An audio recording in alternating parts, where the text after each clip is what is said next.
When I was 4 months old, my mother died suddenly, and my father was left to look after me all by himself. I had no brothers or sisters, so all through my boyhood, from the age of 4 months onward, there were just the two of us, my father and me. We lived in an old gypsy caravan behind a filling station. My father owned the filling station and the caravan and a small field behind, but that was about all he owned in the world. It was a very small filling station on a small country road surrounded by fields and woody hills.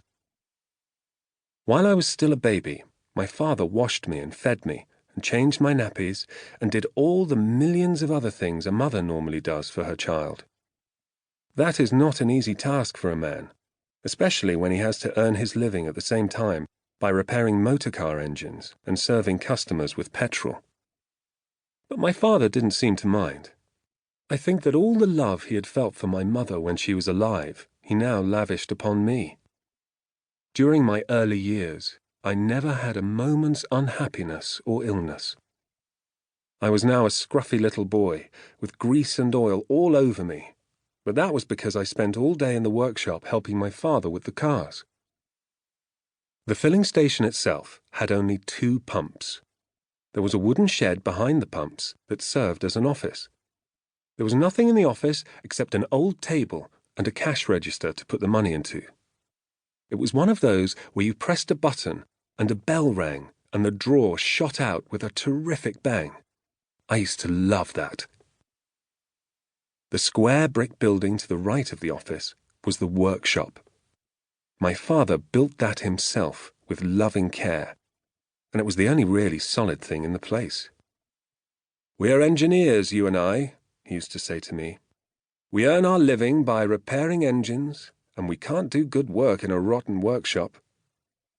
It was a fine workshop, big enough to take 1 car comfortably and leave plenty of room round the sides for working. It had a telephone, so that customers could arrange to bring their cars in for repair. The caravan was our house and our home. It was a real old gypsy wagon with big wheels and fine patterns painted all over it in yellow and red and blue. My father said it was at least 150 years old. Many gypsy children, he said, had been born in it and had grown up within its wooden walls. With a horse to pull it, the old caravan must have wandered for thousands of miles along the roads and lanes of England. But now its wanderings were over, and because the wooden spokes in the wheels were beginning to rot, my father had propped it up underneath with bricks. There was only 1 room in the caravan, and it wasn't much bigger than a fair-sized modern bathroom. It was a narrow room, the shape of the caravan itself, and against the back wall were 2 bunk beds, one above the other. The top one was my father's, the bottom one mine. Although we had electric lights in the workshop, we were not allowed to have them in the caravan. The electricity people said it was unsafe to put wires into something as old and rickety as that. So we got our heat and light in much the same way as the gypsies had done years ago. There was a wood-burning stove with a chimney that went up through the roof, and this kept us warm in winter. There was a paraffin burner on which to boil a kettle or cook a stew, and there was a paraffin lamp hanging from the ceiling. When I needed a bath, my father would heat a kettle of water and pour it into a basin. Then he would strip me naked and scrub me all over, standing up. This, I think, got me just as clean as if I were washed in a bath, probably cleaner, because I didn't finish up sitting in my own dirty water. For furniture, we had 2 chairs and a small table, and those, apart from a tiny chest of drawers, were all the home comforts we possessed. They were all we needed. The lavatory was a funny little wooden hut standing in the field some way behind the caravan. It was fine in summertime, but I can tell you that sitting out there on a snowy day in winter was like sitting in a fridge. Immediately behind the caravan was an old apple tree. It bore lovely apples that ripened in the middle of September, and you could go on picking them for the next 4 or 5 weeks.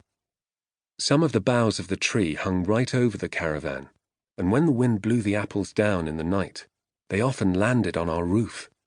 I would hear them going thump, thump, thump above my head as I lay in my bunk.